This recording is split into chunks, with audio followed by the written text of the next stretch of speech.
오늘 우리들에게 주신 하나님의 말씀은 누가복음 11장 27절, 28절 말씀입니다.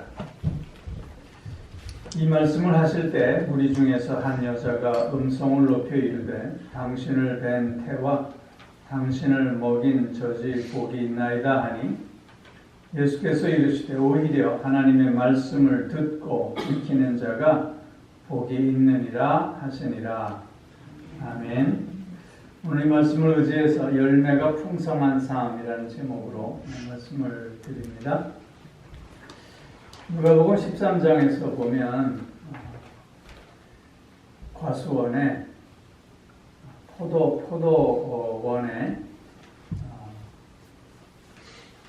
무화과 나무를 그 주인이 심었어요. 그런데 3년이 지나도록 열매가 맺지 않는 거예요. 그래서 하루는 과원지기한테 이렇게 말합니다. 내가 3년을 열매 맺기를 기다렸는데 열매를 하나도 못 얻었다. 그러니 이제는 찍어버려라. 괜히 땅만 허비할 이유가 어디 있겠느냐 이렇게 말합니다. 그러자 과원지기가 올해만 참으소서. 내가 땅을 두루 깊이 파고 고름을 주어서 잘 갖고 볼 테니 올해 열매를 맺으면 좋겠지만 그래도 열매 맺지 않으면 그때 찍어버리소서 이렇게 얘기합니다. 과실나무를 심는 이유는 열매를 맺기 위함인 거지요. 그런데 열매 맺지 못한다고 하는 것은 그동안 흘린 수고와 땀이 헛됐음을 의미하는 것이지요. 실망과 좌절감을 안겨줄 뿐인 겁니다. 그런데 반대로 열매가 풍성히 열렸다라고 했을 때 그것은 노력의 대가, 보람이 있는 것이고 또 기쁨과 감사가 그리고 만족이 넘칠 수밖에 없는 것이죠. 열매를 맺어야 한다라고 하는 건 그냥 과일나무뿐만이 아니라 우리의 인생도 마찬가지가 아닐까 싶습니다. 풍성한 열매를 맺는 삶을 산다는 것은 우리에게 진정한 기쁨과 또 감사와 만족이 넘치는 삶이기 때문인 것이죠. 그런데 우리 크리스찬의 입장에서 열매를 맺는다라고 하는 것이 어떤 의미일까 하는 것입니다. 남들 앞에 대놓고 자랑할 정도는 아니지만 그래도 나름대로 이룬 부라든가 명예라든가 성공이라든가 자녀들의 잘됨이라든가 이런 것이 우리가 얘기하는 열매가 될 수 있을까? 오히려 그리스도인으로서 열매를 맺는다라고 했을 때 그것은 성령의 열매를 얘기해야 되지 않을까? 선한 행실의 열매를 이야기해야 되는 것은 아닐까? 정말 많은 사람들로부터 그래서 인정을 받고 사랑을 받고 고임을 받는 그래서 더욱더 하나님을 향하여 영광 돌리는 삶을 살아가는 것이 우리가 얘기하는 열매 맺는 삶의 참모습이 아니겠는가 하는 것입니다. 우리의 삶을 돌아볼 때 우리가 정말 이런 열매를 추구하며 살아왔는가? 이런 열매를 맺어가는 삶을 살고 있는가? 다시 한번 물을 수 있어야 할 것입니다. 하나님 우리를 택하셔서 당신의 자녀로 삼으시고 우리가 열매 맺는 삶을 살도록 모든 것을 예비하시고 허락하여 주시는 줄로 믿습니다. 특별히 오늘 본문을 통해서 우리가 풍성한 열매를 맺기 위해서는 어떤 삶을 우리가 살아가야 할 것인가 하는 것에 대해서 교훈을 얻게 됩니다. 가장 먼저는 예수를 품는 삶을 살아야 하겠다는 것입니다. 오늘 27절 말씀에서 보면 주님께서 말씀하실 때 한 여자가 음성을 높여 이르되 당신을 뵌 태와 당신을 먹인 저지 복이 있나이다. 그렇게 외치고 있습니다. 즉 예수님의 말씀을 듣다가 감동을 받아서 한 여인이 이렇게 고백하는 겁니다. 당신이 참 복된 자이다. 그렇기에 당신을 뵌 태와 당신을 먹인 저지 얼마나 복되겠는가. 그렇게 마리아를 칭송하는 그런 고백을 하고 있습니다. 오늘 본문에 이런 그 여인의 고백은 단순히 예수님을 낳았기 때문에 복되다라고 하는 의미이기보다는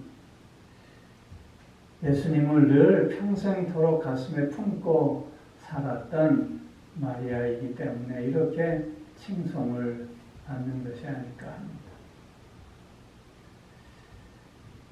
우리가 예수를 품는다라고 하는 것, 그것은 늘 예수님과 함께하는 예수님을 중심으로 해서 살아가는 삶을 의미하는 것입니다. 오늘 본문 말씀의 배경을 잠깐 설명하면 예수님께서 벙어리 귀신 들린 자에게 그 귀신을 쫓아내시고 그 벙어리가 말을 하게 하셨습니다. 이 모습을 본 주변의 많은 사람들이 예수님의 저런 능력은 바알세불의 힘을 빌려서 하는 능력이다. 그렇게 평가절하 하였습니다. 즉 예수님께서 지금 귀신을 이렇게 쫓아내는 이런 이적은 하나님의 능력이 아니라 귀신의 능력에 힘입어서 이렇게 한다는 거예요. 이 말씀을 듣고 예수님께서 어떻게 자기 편의 힘을 자기 편에게 쓰겠느냐 그런 말씀을 이제 하시고 계시는 것입니다. 즉 예수님 주변에 예수님의 이적을 목격했던 많은 사람들의 마음속에는 예수를 품지 않았습니다. 그들의 마음속에는 시기와 질투와 미움과 욕심이 담겨져 있었던 것입니다. 저들의 마음속에 시기와 질투와 미움과 욕심이 담겨 있으니 사실을 사실로 인정하고 싶지 않았던 것입니다. 오히려 거짓과 편견과 오해를 불러일으키며 사실을 왜곡하고 그러므로 인해서 자신의 헛된 욕심을 채우고자 하는 모습을 보여주고 있는 것입니다. 우리의 마음속에 무엇을 품고 있느냐 라고 하는 것으로 우리는 세상을 보는 각기 다른 눈을 가질 수 있다고 하는 것입니다. 예수의 마음을 품고 있을 때, 예수님을 마음에 품고 있을 때 우리는 예수님의 그 모든 행적 속에 사실을 사실로, 진실을 진실로 받아들일 수가 있는 것입니다. 그렇게 예수를 품는 삶을 산다고 하는 것은 다르게 표현하면 예수님과 동행하는 삶을 산다고 하는 뜻입니다. 요한복음 15장에서 보면 나는 포도나무에 너희는 가지니 내가 저 안에 저가 내 안에 있을 때 그 사람은 과실을 많이 맺을 수 있고 나를 떠나서는 너희가 아무것도 할 수 없다. 그렇게 말씀하십니다. 포도나무이신 예수와 함께 할 때, 그 예수에 붙어 있을 때 우리의 삶은 풍성한 열매를 맺게 된다고 강조하는 것입니다. 즉, 우리가 열매 맺을 수 있는 그 근원은 나의 능력, 나의 힘, 나의 의지가 아니라 예수님에게 있음을 강조하고 있는 것입니다. 나를 떠나서는 너희가 아무것도 할 수 없느니라. 예수를 마음에 품는다고 하는 것은 이처럼 예수와 함께하는, 예수와 동행하는 그런 삶을 의미하고 있는 것입니다. 우리 안에 무엇이 담겨져 있는가? 주님이 내 안에, 내가 주님 안에 있음을 늘 고백할 때만이 우리는 열매 맺는 복된 삶을 살아가게 되는 것입니다.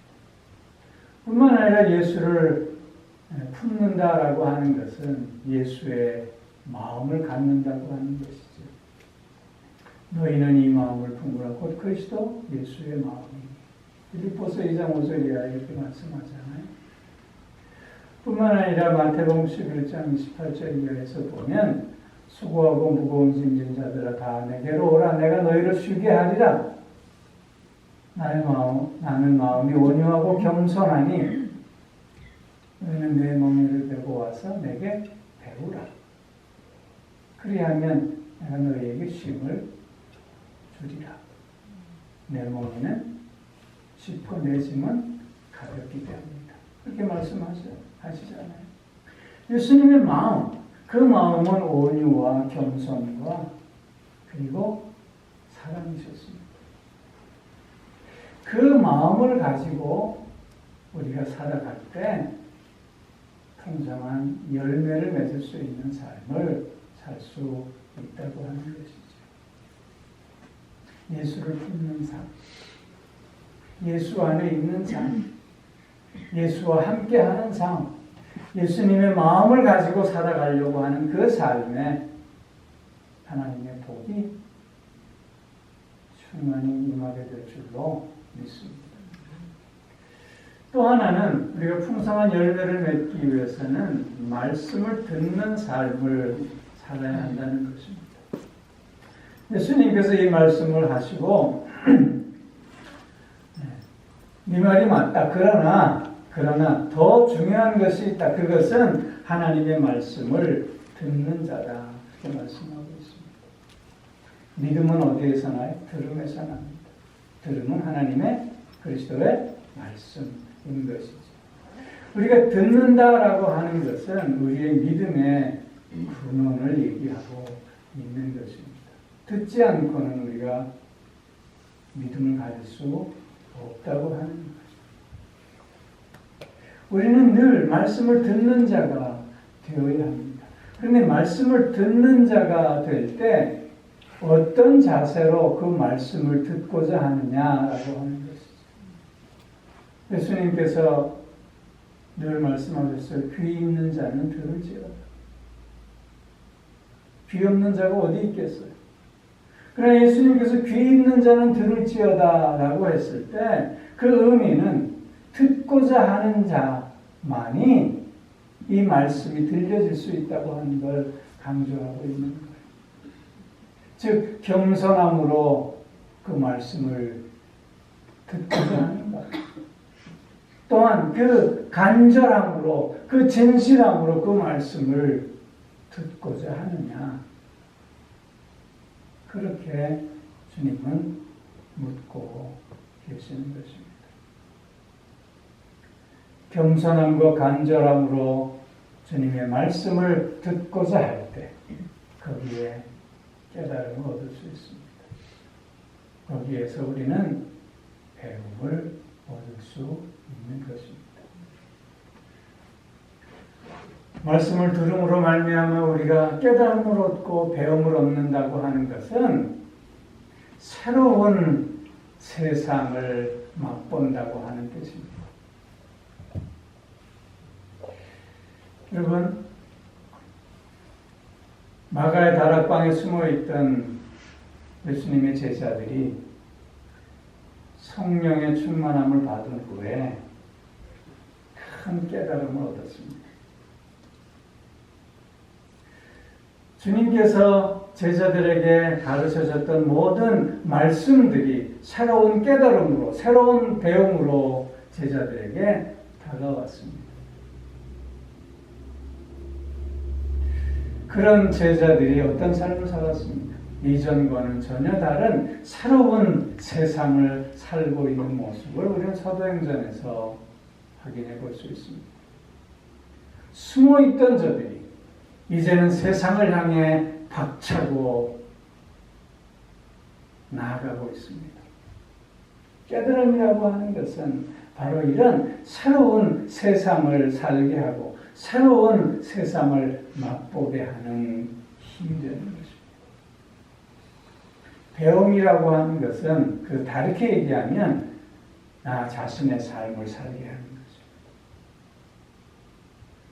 우리가 무언가 새로운 깨달음을 얻었다고 해서 그것이 그 순간 내가 더 강해지고 내가 더 행복해지는 것이 아니라 그 깨달음을 통해서 세상을 보다 더 많이 이해하게 되고 그리고 자신과의 관계 속에서 더 큰 평안을 맛보고 누릴 수 있게 되는 것입니다. 깨달음은 그래서 우리로 하여금 나를 더 나되게 하는 힘이 되는 것이죠. 이런 삶이 우리에게 열매를 맺어가는 삶을 살게 한다는 것입니다.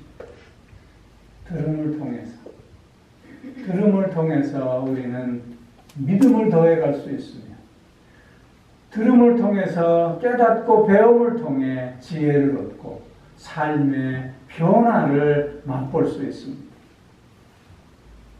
또한 나를 향한 하나님의 뜻을 보다 분명하게 분별해 갈 수 있게 된다고 하는 것이죠. 요새는 수많은 들음이 있습니다.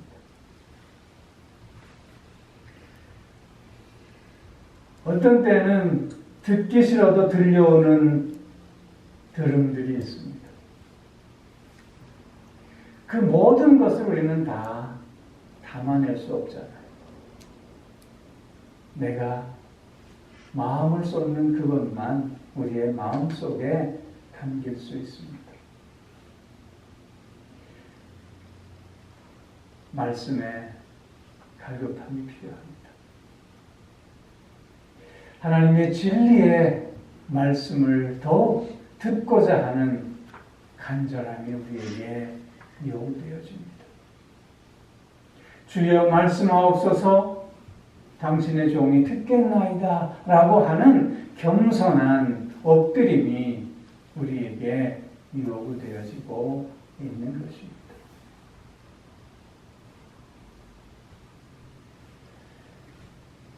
늘 말씀을 읽고 늘 말씀을 듣고 말씀을 묵상하는 삶을 산다고 하지만 그러나 우리의 삶의 변화는 그렇게 많지 않은 것 같습니다. 말씀 한 번 들었다고 해서 삶이 확 변한다면 그것도 이상한 것이겠죠. 그러나 늘 말씀을 읽고 듣고 묵상하면서도 삶의 변화가 더디다면 그것은 우리의 마음의 문제가 아니겠는가 하는 것입니다. 정말 듣고자 했는가? 정말 배움을 얻고자 했는가? 정말 변화하고자 했는가? 늘 우리를 스스로 물을 수 있어야 할 것입니다. 들음을 통해 우리의 삶이 새로워지는 역사가 꼭 있어지기를 주의 이름으로 축원합니다. 마지막 가장 중요한 것은 말씀을 지키는 삶입니다. 여러분, 우리가 아무리 많은 말을 한다 할지라도, 우리가 많은 생각을 한다 할지라도, 우리가 많은 지식이 있고 배움을 얻는다 할지라도 그것이 실천되어지지 않고 적용되어지지 않는다면 무슨 소용이 있겠습니까? 우리의 진정한 힘은 어디에서 오냐면 실천에서 오는 것 아니겠습니까? 마음속에 아무리 아름다운 시상이 떠오른다 해도 그것이 시로 적혀지지 않는다면, 시로 낭송되어지지 않는다면 그게 어찌 시가 될 수 있겠습니까? 아무리 아름다운 악상이 떠오른다 해도 그것이 노래로 표현되어지지 않는다면 어찌 그것이 노래라 할 수 있겠습니까? 실천할 때만이 진정한 힘을 누리고 나누고 발휘할 수 있음을 우리는 기억해야 하는 것입니다.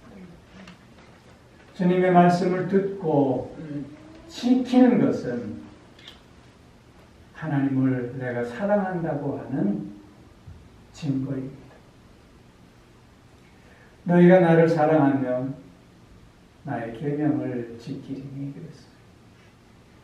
우리가 주님을 사랑합니다라고 하는 고백을 어떻게 증명할 수 있는가? 그것은 그 말씀을 지키는 것, 그 말씀에 순종하는 것, 그 말씀을 나의 삶에 적용하는 것으로 증명할 수 있다고 하는 것입니다.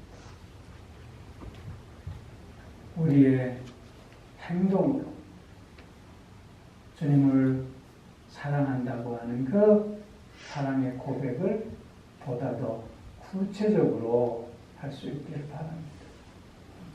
뿐만 아니라 말씀을 지킨다고 하는 것은 참된 제자의 모습이라 하겠습니다.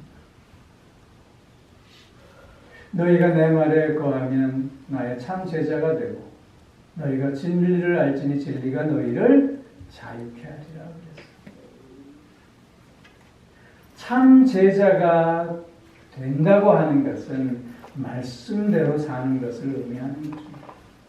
말씀을 지키며 그 말씀 안에 거함으로 진정한 자유를 누린다고 하는 걸 의미하고 있는 것이에요. 말씀을 지킬 때 우리가 주님의 제자로서의 본분을 다하고 있는 것입니다. 또한 말씀을 지킨다고 하는 것은 가장 최고의 복을 누리는 비밀이라 하겠습니다.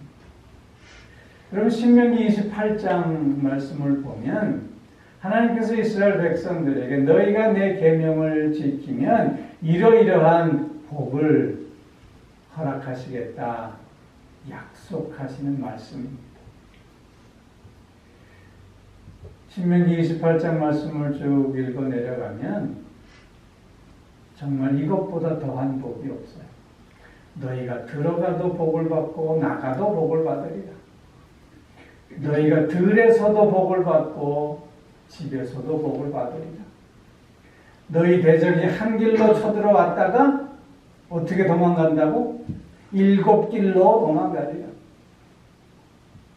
너희 자녀가 잘되고 너의 산업이 풍성해질 것이다.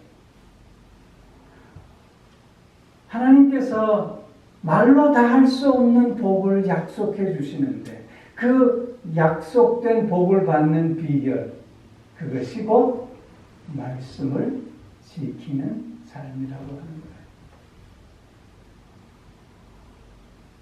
우리는 얼마나 하나님으로부터 은혜를 구하고 복을 구합니다. 아시나요? 주시지요. 그러나 그 복을 받는 비결은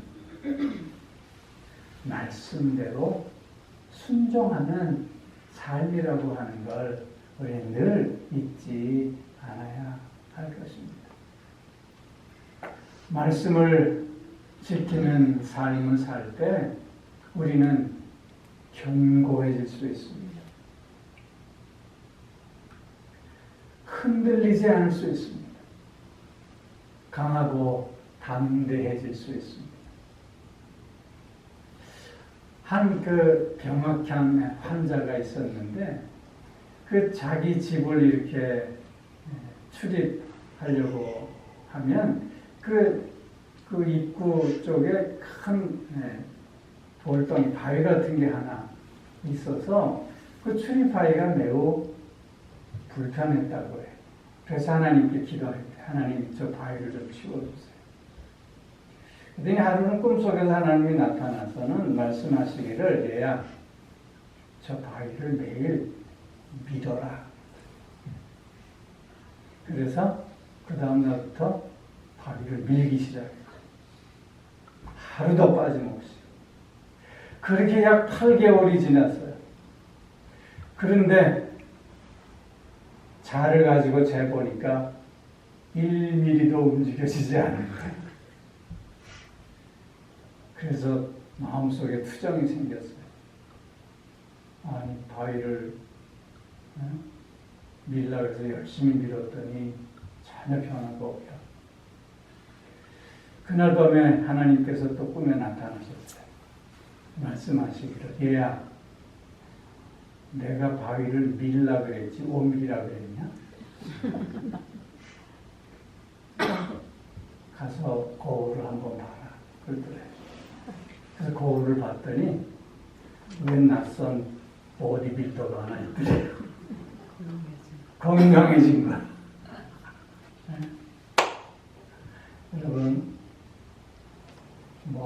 그냥 우스운 얘기인 것 같지만 말씀을 지키는 자에게 주시는 견고함, 강하고 담대함. 말씀을 지키며 살아가는 자는 또한 그 인품이 거룩해질 수밖에 없습니다. 우리는 늘 그리스도의 장성한 분량에 이르기까지 자라가야 하는 사람들입니다. 그리스도의 장성한 분량에 이르기까지 자라가기 위해서는 말씀을 듣고 지키는 자가 되어야 하는 것입니다. 예수 그리스도의 성품을 닮아가는 자가 될 수 있다고 하는 것이죠. 뿐만 아니라 말씀을 지키는 자는 늘 하나님의 임재를 체험할 수밖에 없습니다. 왜냐하면 그 말씀이 곧 하나님이시기 때문에 그 말씀을 지키는 그 순간이 하나님이 나와 함께하는 순간이기 때문입니다. 말씀대로 나를 내려놓고 순종하는 그때가 하나님이 나를 온전히 붙잡고 계시는 때이기 때문입니다. 매 순간순간 하나님의 임재를 체험하고 고백할 수 있는 삶이 곧 말씀을 지키는 삶이라고 하는 것이죠. 뿐만 아니라 이런 삶은 이 세상의 빛과 소금이 되고 선한 영향력을 행사하는 삶이 될 수밖에 없다고 하는 것이죠. 우리에게 하나님은 풍성한 열매를 오늘도 맺기를 원하십니다. 풍성한 열매를 맺게 하시기 위해서 하나님은 우리에게 필요한 모든 것을 이미 허락하여 주셨습니다. 요즘 기후변화로 인해서 한 곳에는 물이 많아 날리고 한 곳은 물이 없어 날립니다. 아프리카에 가면 건천이 많다 그래요. 그 건천이라고 하는 것은 비 오면 강이 되지만 마르면 그냥 땅이 되고 그냥 물이 흘렀던 흔적만 있는 천을 건천이라고 얘기한다 그래요. 근데 그런 건천이 참 많대요. 그런데 우리의 신 이와 비슷하지는 않을까 하는 생각을 한번 해보게 돼요. 하나님의 은혜가 임할 때는 누구보다도 힘있고 기뻐하고 감사하고 충만한 삶을 살지만 은혜가 마르면 불평과 불만만을 하고 누가 좀 열심히 하면 왕년에 저렇게 안 해본 사람이 있냐? 은혜의 흔적만을 얘기하려고 하는 모습들이 있는 것 같아요. 그런데 우리는 늘 우리 안에 매일매일 생수가 흐르는 은혜가 충만한 삶을 살 수 있는 존재들 아니겠습니까? 은혜라고 하는 것은 외부로부터 주어지는 것이 아니라 바로 내 안에서부터 샘솟아 나는 것이기 때문입니다. 내가 주님을 품고 내가 주님의 말씀을 듣고 주님의 말씀대로 행하는 지키는 삶을 살아가니 늘 내 안에 생명수가 흘러넘치는 그래서 은혜가 충만한 삶을 사는 자의 모습이라 믿습니다. 성도 여러분, 내 힘과 내 노력과 내 의지로 무언가를 하려고 하는 삶이기보다는 모든 것을 하나님께 내어 맡기고 매 순간순간 예수를 품고 말씀 속에서 순종하는 삶을 통해 되어지는 삶을 사는 우리가 꼭 되어질 수 있기를 소망합니다. 하려고 하는 삶이 아니라 되어지는 삶. 되어지는 삶 속에 하나님 주시는 풍성한 열매가 그죠? 짐을 늘 기억하는 우리가 꼭 되어지기를 소망합니다. 기도하겠습니다.